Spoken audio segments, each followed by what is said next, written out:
The largest telescope ever flown launched into deep space some captivating images as Webb peers back toward the origin.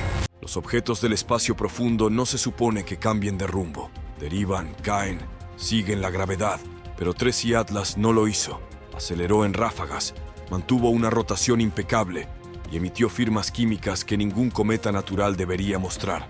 Cuanto más profundos son los datos, más extraño se vuelve, como algo construido, no nacido. Acompáñanos mientras rastreamos su trayectoria, desciframos su comportamiento y hacemos la pregunta que nadie quiere hacer. ¿Y si fue enviado? 6 de agosto de 2025, 02:11 GMT. Dentro del centro de operaciones de misión, el silencio se rompió cuando los canales de telemetría parpadearon en rojo. Una solicitud de anulación no programada apareció en la pizarra. Origen: Telescopio Espacial James Webb. Cada observación rutinaria se detuvo. Por primera vez en casi 4 años, la cronología cuidadosamente coreografiada del Webb fue abandonada. La razón ya era conocida. 3I Atlas. El objeto había sido descubierto apenas 5 semanas antes, irrumpiendo en el sistema solar a más de 130.000 millas por hora. Las primeras clasificaciones lo catalogaron como un cometa interestelar típico, un relicto de otro sistema estelar, raro pero poco notable. Esa suposición no duró. Horas antes de la anulación, observatorios terrestres detectaron una coma rica en dióxido de carbono, más brillante de lo esperado, con cambios extraños en su firma química. No solo estaba activo demasiado pronto, a más de 6 unidades astronómicas del Sol. El dióxido de carbono, no el agua, impulsaba la desgasificación. Y en los datos espectrales, los analistas encontraron una anomalía imposible de ignorar. Níquel metálico, ningún rastro de hierro. Marco Micheli fue el primero en señalar el espectro. Supuso un fallo, error instrumental, deriva de calibración. Pero las verificaciones cruzadas de Gemini Sur y TESS lo confirmaron. Las transiciones de níquel 1 se apilaban con limpieza en todas las bandas. Los canales de hierro permanecían planos, no bajos, ausentes. La firma se repitió en múltiples telescopios e instrumentos. En cada cometa conocido, el níquel y el hierro aparecen juntos. No aquí. La urgencia creció rápido. 3I Atlas estaba acelerando. Pan-STARRS registró cambios sutiles en su trayectoria. Velocidad en aumento, inconsistente con calentamiento solar o desgasificación normal. El movimiento del objeto vibraba, mostrando microráfagas de velocidad superpuestas a su trayectoria principal. Las curvas de luz de Gemini mostraron un brillo periódico y agudo cada 7,2 horas, demasiado preciso para un giro natural. Algo no encajaba. En el instituto, la cadena de anulación escaló rápidamente. La propuesta evitó la programación normal de la cola, que típicamente requería meses de debate. La aprobación tenía que ser unánime. Cada segundo que Webb permanecía inactivo era un riesgo calculado. Restricciones de combustible, optimización orbital, equilibrio térmico. Pero la ventana para capturar a 3I Atlas se estaba cerrando y los datos ya estaban rompiendo los modelos conocidos. La secuencia de comandos fue aprobada. En cuestión de minutos, Webb comenzó a reorientarse. El instrumento NIRSPS del telescopio se fijó en el objetivo. La cobertura espectral abarcó de 0,6 a 5,3 micrones. Cuando llegaron los primeros paquetes de datos en bruto, el equipo de misión lo confirmó. 3I Atlas no solo era real, estaba despierto. Su coma brillaba con gases volátiles. El núcleo ardía más brillante de lo que predecían los modelos. La cola era delgada pero larga, estirada por fuerzas invisibles. En el registro de misión la entrada es corta. Anulación. 3I Atlas. 6 de agosto. 2:17 GMT. Pero detrás de esa línea está una decisión que marcó el inicio de algo sin precedentes. El telescopio espacial más avanzado del mundo acababa de girar para observar un misterio que nadie podía explicar aún. 3I Atlas fue detectado por primera vez el 1 de julio de 2025, justo después de la medianoche UTC. El software de rastreo automático lo señaló como un objeto de movimiento rápido, demasiado rápido para un cometa ordinario de periodo largo. En menos de 24 horas, el análisis orbital confirmó que la trayectoria era hiperbólica, entrante desde más allá del sistema solar. Eso lo convirtió en el tercer objeto interestelar jamás registrado, después de Oumuamua en 2017 y Borisov en 2019. Pero a diferencia de sus predecesores, 3I Atlas no coincidía con ninguno. Borisov se comportó como un cometa, helado, polvoriento, ruidoso. Oumuamua no tenía coma ni cola y cambió de velocidad de formas que nadie pudo explicar. 3I Atlas se ubicaba en algún punto intermedio. Tenía coma, pero químicamente incorrecta. Tenía cola, pero se formó demasiado pronto, demasiado lejos, y ya estaba empezando a romper patrones antes de que cualquier telescopio tuviera tiempo de observarlo de cerca. Para el 3 de julio, observatorios terrestres de infrarrojo lo fijaron. Gemini Norte rastreó un brillo temprano. La coma, apenas resuelta en ese punto, se extendía más de lo esperado. El análisis espectral era limitado, pero insinuaba una concentración inusualmente alta de dióxido de carbono. En ese momento, los datos eran demasiado ruidosos para sacar conclusiones. Eso cambió rápido. A medida que el objeto se acercaba a la órbita de Saturno, todo se aceleró.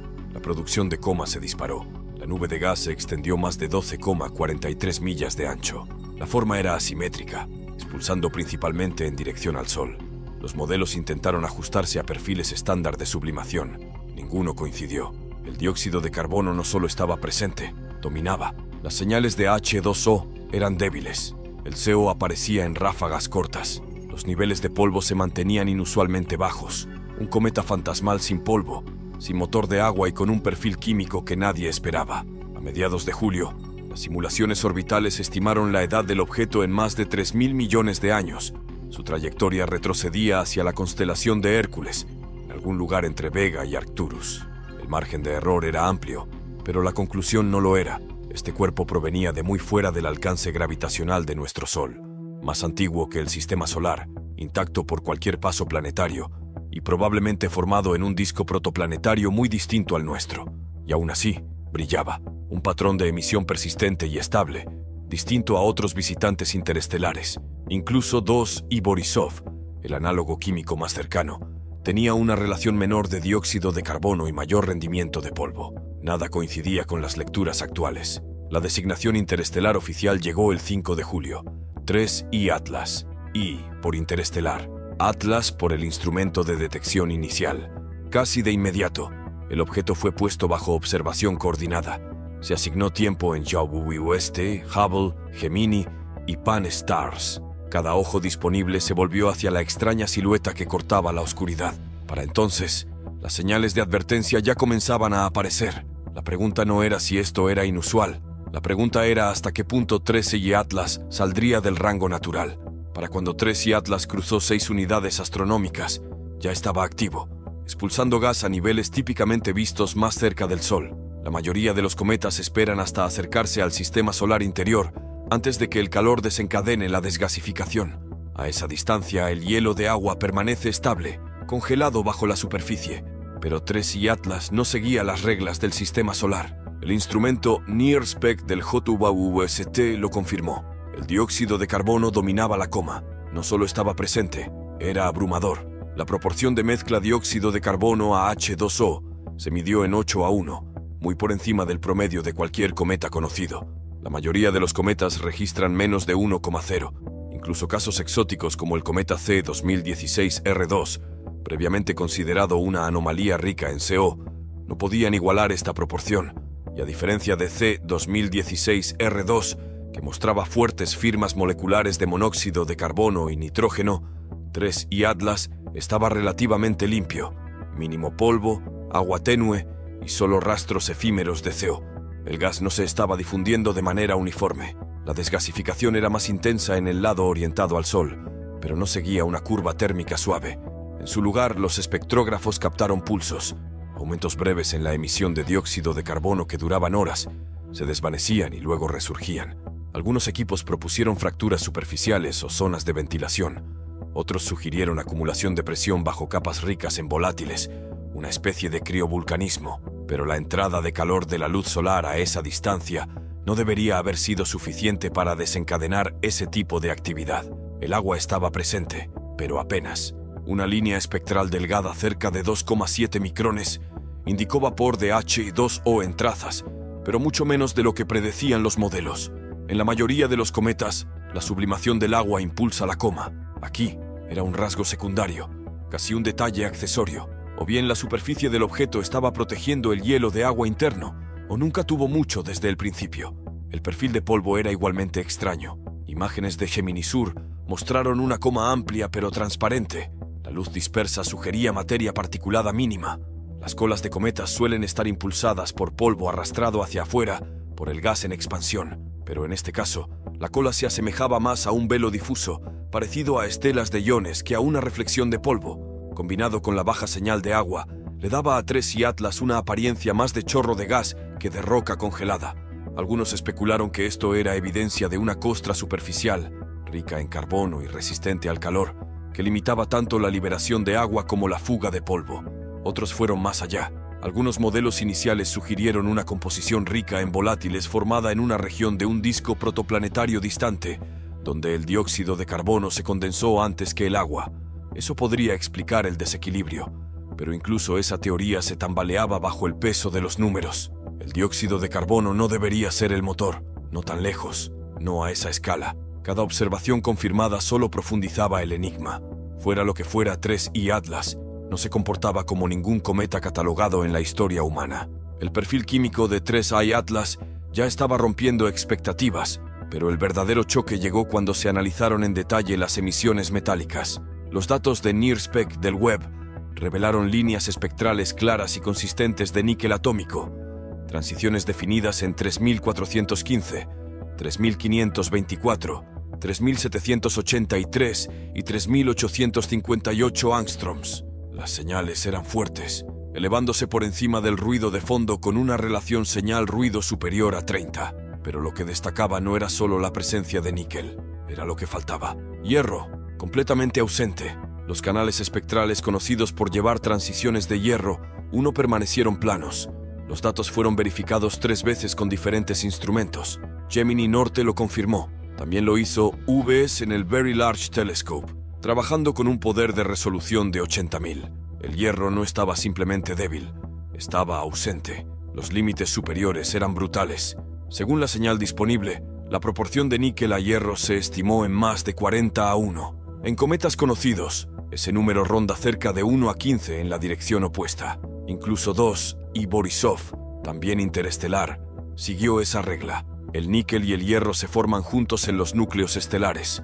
Aparecen juntos en meteoritos, asteroides, polvo de cometa y regolito del sistema solar. Los dos elementos se enlazan con facilidad y son casi imposibles de separar en entornos naturales. Encontrar níquel sin hierro era como encontrar oro sin plata u oxígeno sin hidrógeno. Químicamente, no tenía sentido. Una explicación surgió de datos de laboratorio. Una molécula conocida como carbonilo de níquel, ni de carbono, 4, es altamente volátil. Puede vaporizarse a solo 43 grados Celsius y bajo exposición ultravioleta se descompone liberando átomos libres de níquel. Si 3I Atlas tenía una matriz de hielo rica en CO e incrustaciones de níquel metálico, la radiación solar podría estar desencadenando este proceso. El resultado: emisiones elevadas de níquel sin necesidad de altas temperaturas o reacciones minerales complejas. Pero el hierro no tiene esa vía de escape. Los carbonilos de hierro son mucho menos volátiles y requieren más energía para formarse. En las mismas condiciones permanecen sólidos o químicamente ligados. Eso podría explicar la ausencia. Si el cometa se formó en una región rica en CO, donde el níquel estaba expuesto y el hierro no, pero ningún cometa, asteroide o meteorito conocido muestra esta firma. Incluso las condritas carbonáceas más primitivas no se acercan.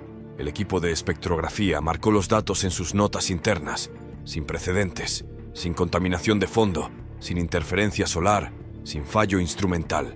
El níquel era real, el hierro faltaba, y ningún modelo natural podía explicarlo con claridad.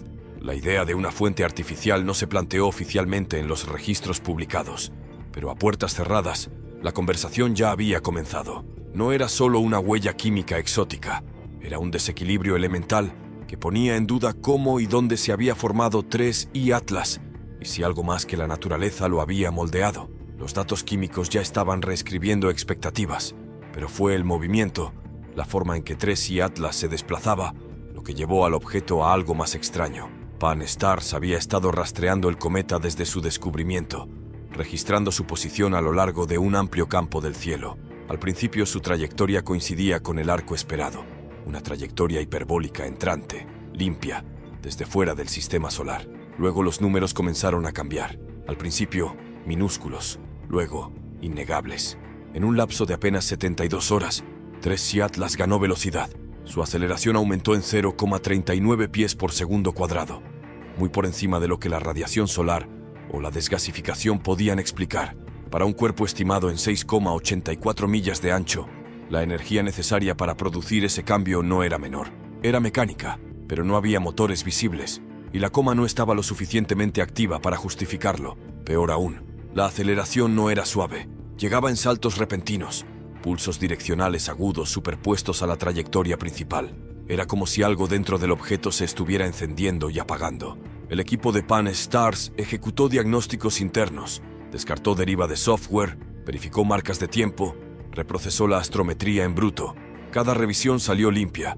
El movimiento era real y no seguía el guión de la gravedad.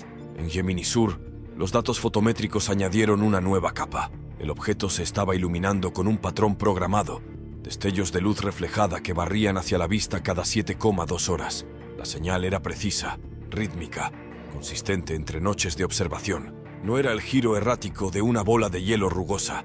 Era regular, demasiado regular. El modelo más obvio era un objeto en rotación, quizás un cuerpo de forma extraña con un lado reflectante, pero el ajuste no funcionaba. Las simulaciones con giro natural no se sostenían. La señal no se difuminaba ni decaía a medida que la desgasificación aumentaba. La rotación permanecía bloqueada, incluso cuando el cometa se acercaba al Sol. Algunos modelos probaron una estructura hueca, superficies planas girando como aspas, reflejando la luz del Sol. Otros propusieron una composición en capas, con cavidades internas liberando gas en pulsos. Ninguno explicaba completamente la aceleración. Las similitudes con anomalías anteriores surgieron rápido. Oumuamua también se desvió de su trayectoria prevista, acelerando sin empuje visible. Ese debate se prolongó durante años. 3 Sea Atlas era más grande, más brillante y más preciso en su sincronía. Dentro de los grupos de análisis, comenzó a circular discretamente la frase «comportamiento no gravitacional». No era una conclusión, aún no, pero todos los equipos veían los mismos datos. Un objeto acelerando en pasos, un patrón de brillo como un reloj, y ningún mecanismo natural claro para explicar ninguno de los dos. Fuera lo que fuera 3 Sea Atlas, no solo estaba reflejando luz, se movía de maneras que los cometas no lo hacen. Algo lo estaba impulsando. La pregunta era si la naturaleza tenía un proceso para eso, o si alguien más lo tenía. Mucho antes de los telescopios, mucho antes de la mecánica orbital o la espectroscopía, la gente ya observaba el cielo. Cuando algo caía desde arriba, lo tomaban como una señal, no como datos, como presagio. En 1911, se descubrió un conjunto de cuentas en una tumba en Gersé, Egipto, cilindros de metal enrollado, martillados hasta quedar delgados. El análisis llegó décadas después. Las cuentas estaban hechas de hierro, pero no de hierro terrestre. Su composición contenía casi 30% de níquel, una proporción que ningún horno en 3200 a.C. podía producir. La fuente no era geológica, era meteórica. Miles de años después, se encontró un puñal enterrado con Tutankamón, intacto tras 3 milenios. Su hoja llevaba la misma firma, 11% de níquel, trazas de cobalto, hierro del cielo. La fluorescencia de rayos X no dejó dudas.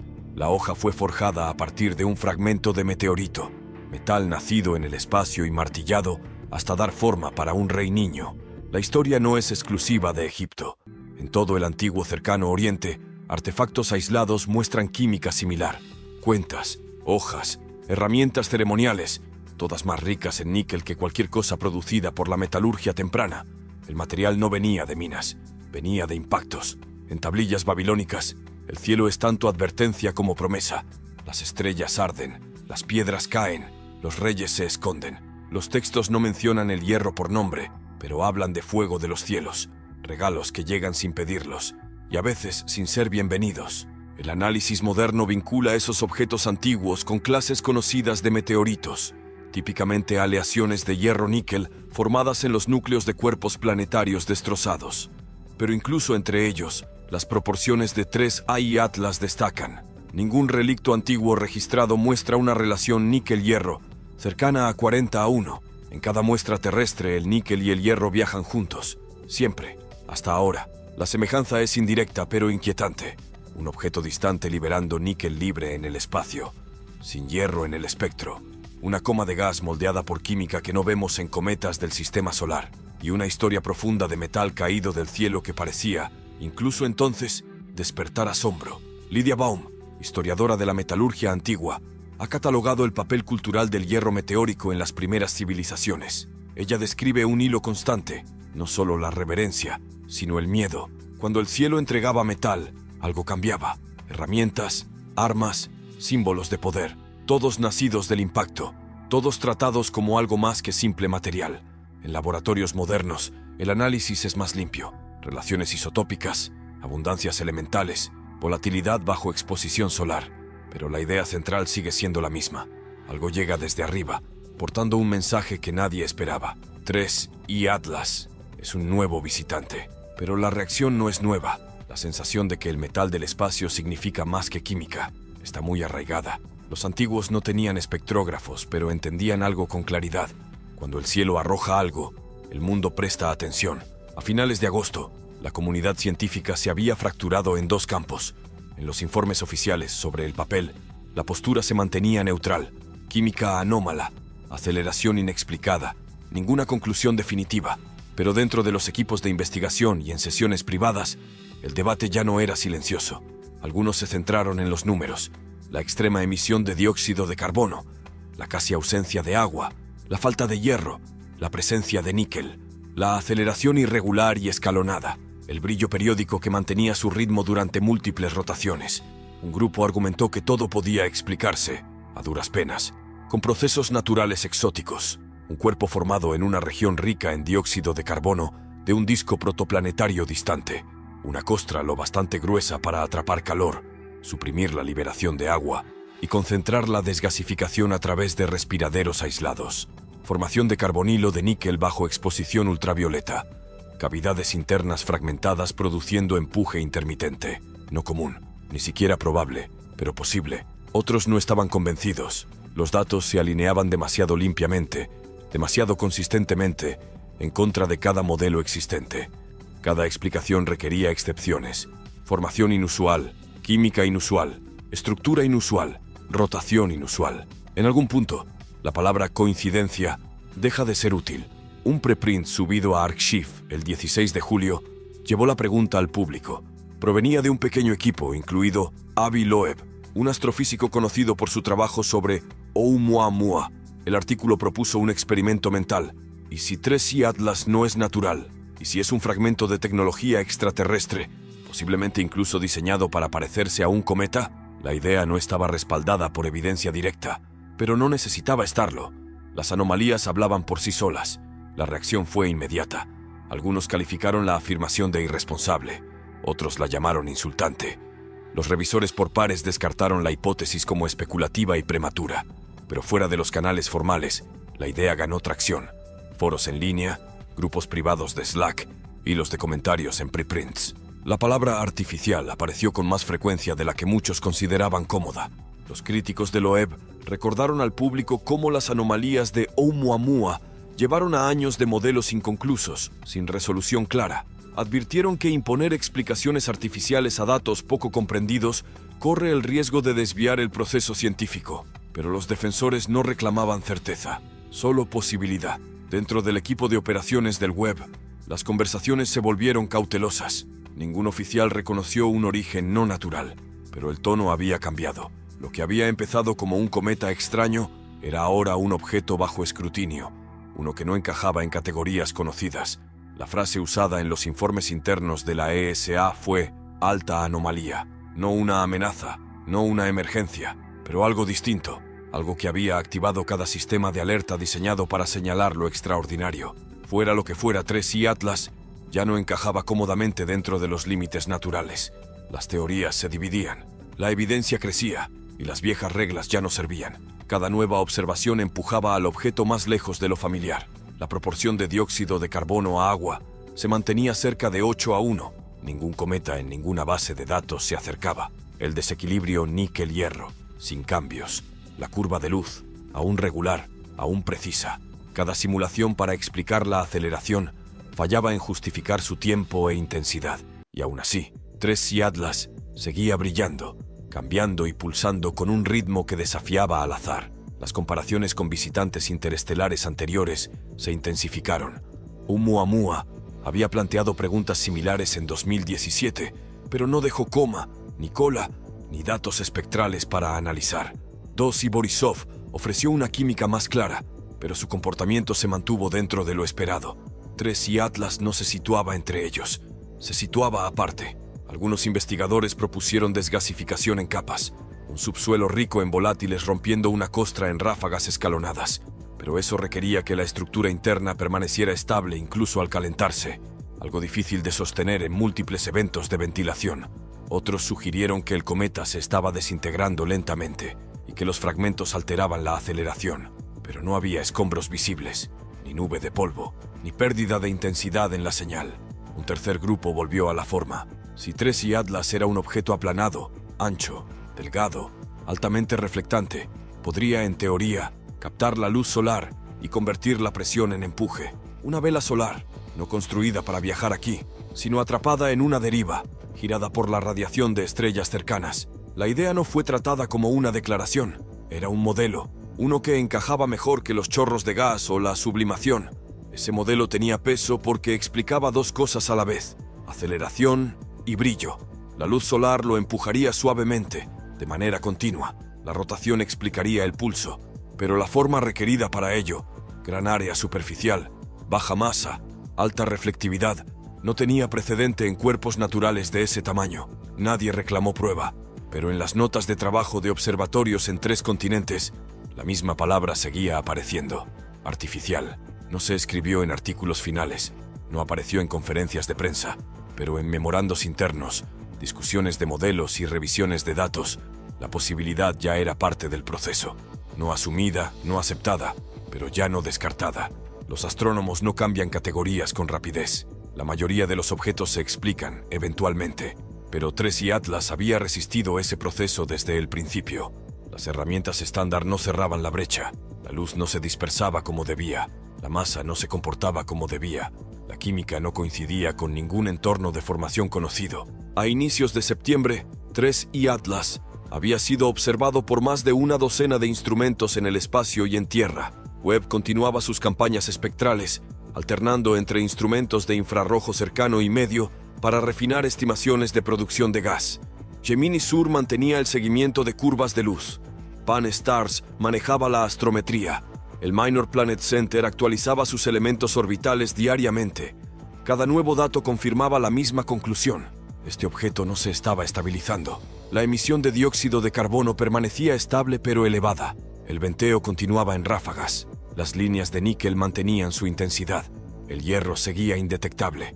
La curva de aceleración persistía. Los pulsos de luz mantenían su ritmo de 7,2 horas.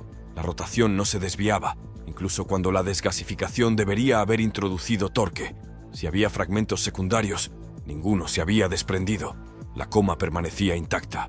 El objeto mantenía forma y movimiento bajo estrés térmico. La Oficina de Coordinación de Defensa Planetaria comenzó a rastrear el objeto bajo una clasificación separada, no por riesgo de impacto, su trayectoria estaba clara, sino porque ya no encajaba en ninguna categoría conocida. Los códigos de clasificación habituales no aplicaban.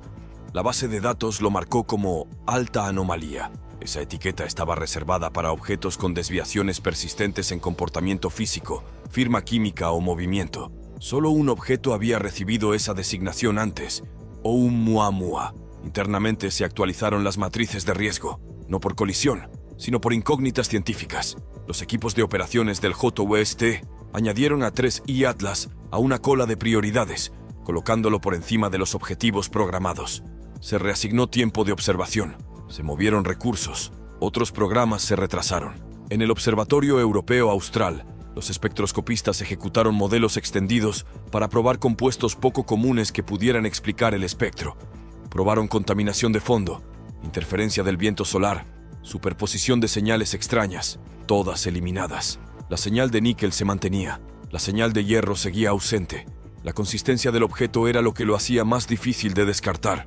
No se estaba desintegrando, no era errático. Sus anomalías no aparecían y desaparecían, permanecían fijas a lo largo del tiempo y la observación. Cada paso aportaba datos más nítidos, pero sin una nueva dirección. El objeto se comportaba con intención, o al menos con un tipo de estabilidad que lo imitaba. Dentro de las redes internacionales, Se creó un grupo de trabajo de segundo nivel para coordinar datos entre observatorios. El resumen interno del grupo no afirmaba más allá de lo observado: rotación estable, aceleración anómala, alta proporción de dióxido de carbono a agua y un espectro metálico dominado por níquel. Pero terminaba con una frase poco habitual en tales documentos: ninguna clase conocida de cometa o asteroide coincide con este perfil. La declaración no estaba diseñada para especular, marcaba un límite, un reconocimiento de que las categorías existentes ya no eran suficientes. Tracy Atlas había ido más allá del comportamiento conocido, no a través de eventos dramáticos, sino mediante una desviación tranquila y persistente.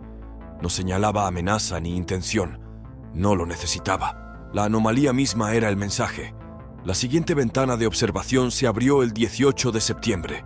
Webb se reorientó para otro escaneo profundo, apuntando al núcleo de la coma con su conjunto de instrumentos de infrarrojo medio. Los analistas se concentraron en las líneas de emisión térmica, buscando variaciones estructurales, calentamiento interno, cualquier indicio de composición material bajo la superficie. El espectro devolvió resultados familiares: CO2, estable; agua, tenue; níquel, fuerte; hierro, aún ausente. La curva de luz de Gemini se mantenía, sin desplazamiento de fase, sin deriva en la amplitud. El giro del objeto permanecía fijo. Pan-STARRS refinó de nuevo la órbita, ajustando por la aceleración continua. Los mismos pulsos irregulares continuaban, pequeños, abruptos, fuera de la expectativa gravitacional. Dentro del grupo de coordinación, ningún modelo había prevalecido. La química exótica seguía siendo la principal explicación natural, pero la estructura artificial ya no estaba fuera de la mesa. Se encontraba junto a las demás, sin confirmación pero tampoco resuelta. Ninguna señal provenía del objeto, ningún patrón en su giro que pudiera leerse como código. Solo luz, solo movimiento. Pero entre los equipos de observación, una idea había empezado a circular en silencio. Si esto era un mensajero, no estaba transmitiendo, estaba pasando, destinado a ser notado solo si alguien miraba lo suficientemente de cerca para ver lo que no cuadraba.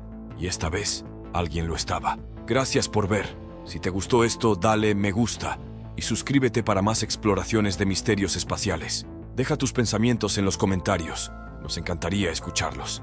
Hasta la próxima, sigue mirando al cielo y mantente curioso.